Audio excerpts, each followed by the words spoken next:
तो फ्रेंड, आज के वीडियो सीरीज़ के अंदर हम डिस्कस करने वाले हैं difference between object oriented data model, network data model and the relational data model.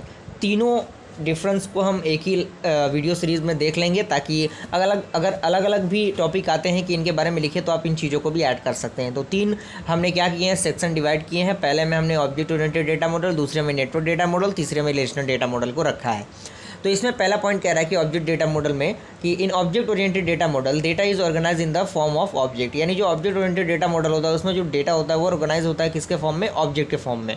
उसके बाद आपका है नेटवर्क डेटा मॉडल। इसमें कह रहा है कि network data model arrange the data in the graph structure. यानी नेटवर्क डेटा मॉडल में जो आपके मॉडल्स होते हैं, जो डेटा होता है वो किस में रिप्रेजेंटेड होता है, ग्राफ के फॉर्मेट में रिप्रेजेंटेड होता है।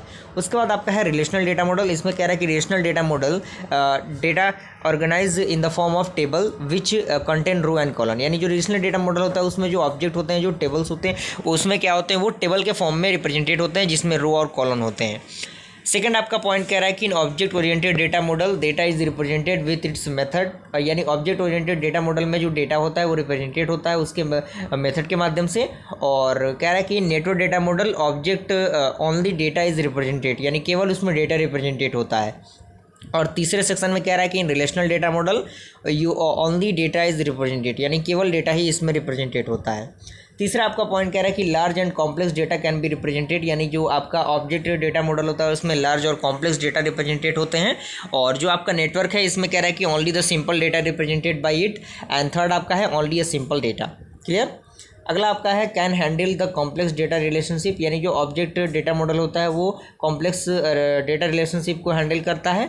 और जो आपका नेटवर्क डेटा मॉडल होता है वो क्या करता है, difficult to model complex data relationship. यानी कॉम्प्लेक्स डेटा रिलेशनशिप को थोड़ा सा उसको दिक्कत होता है उसको हैंडल करने में। और आपका नेटवर्क है उसमें कह रहा है कि difficult to model complex data relation. Okay.